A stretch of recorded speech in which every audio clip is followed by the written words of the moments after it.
Hey guys, my name is John, and today we're going to go over stock ticker NNDM, also known as Nano Dimensions.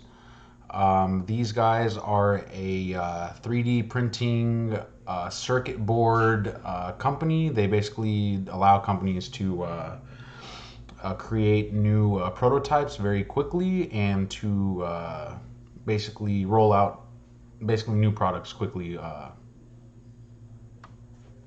for different industries, medical, military, etc. Essentially, I think the catalyst that really pushed this up is the fact that ARK Invest did add more of this stock into their portfolio, despite it falling literally since its conception on the stock market.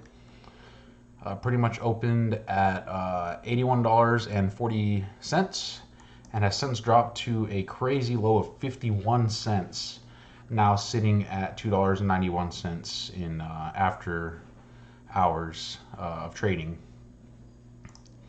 So here we see it ran up to $3.28. So starting on a daily time frame, I'd seen this stock literally trading downwards, sideways, downwards.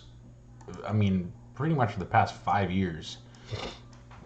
And there was this initial run up to like $5, which I think basically caught a bunch of people off guard. Whoever bought in essentially was stuck with their position.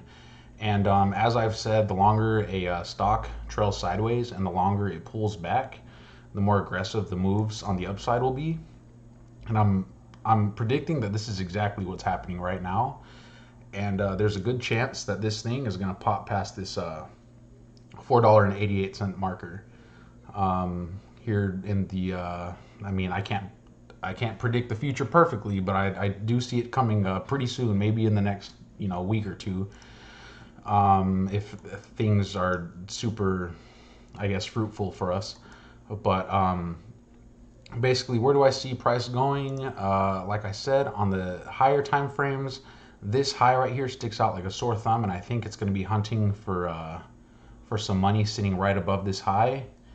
And I think optimal entry pretty much would have been right above this this high on a retest, or on the initial run up on this shorter support. But sometimes with these stocks, you just kind of can tell when things are going to run up based on experience and just when you get a feel for it. So once you have the trend, at least the direction that you want it to go, and preferably you always want to be on the long side of a stock. You don't want to bet on a company, dissolving, because if it does really good, you're screwed. And why would you bet against a company, really?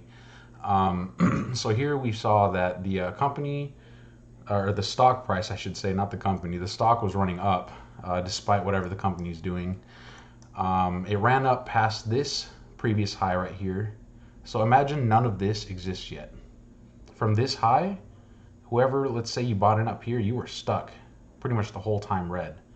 Boring, you're red, you're red, you're red, and basically this is a test of everyone's patience right here.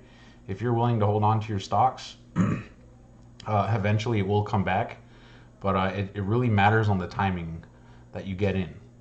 So on the shorter time frame, we're expecting it to go up, but we want to look for a place of entry.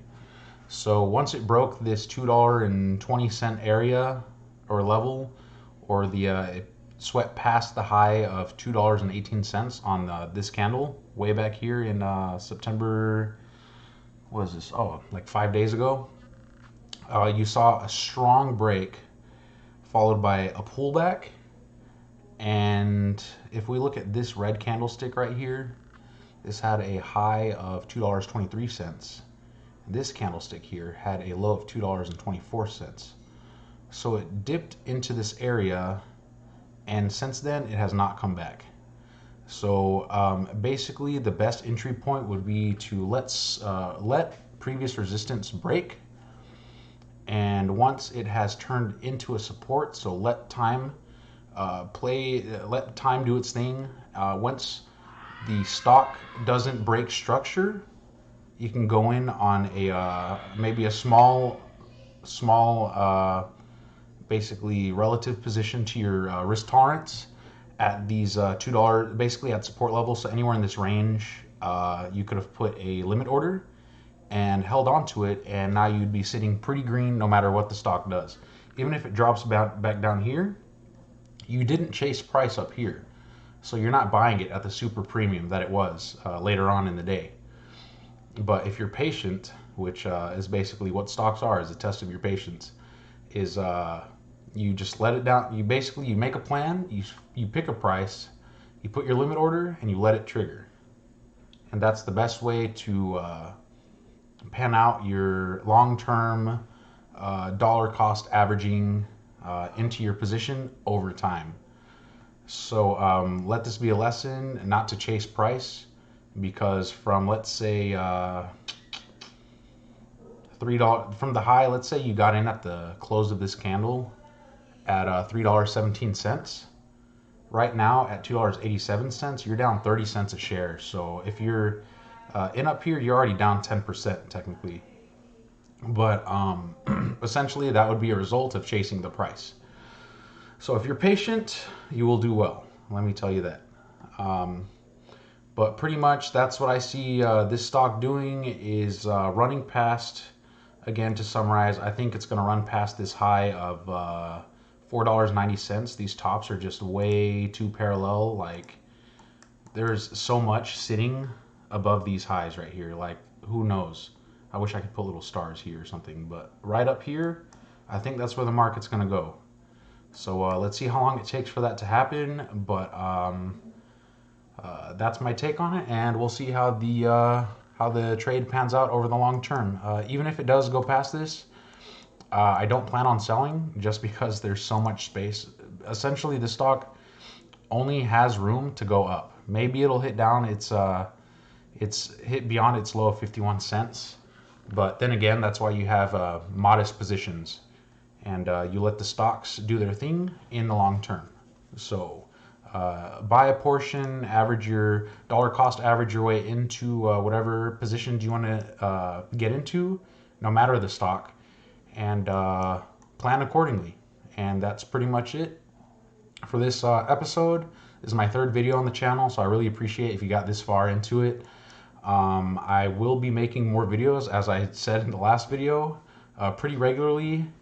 I will do some on stocks that I personally own, and this being one of them. I did buy a position in NNDM around the $2 mark, and I will be continuing to average in on this over time, depending on how things pan out. So that's the end of this video. Thanks for watching. If you like this, please subscribe, please like the video, please leave a comment, and I'll get back to you if you have any feedback. I want to hear from you guys. So that pretty much concludes this video. I'll see you in the next one. Thanks.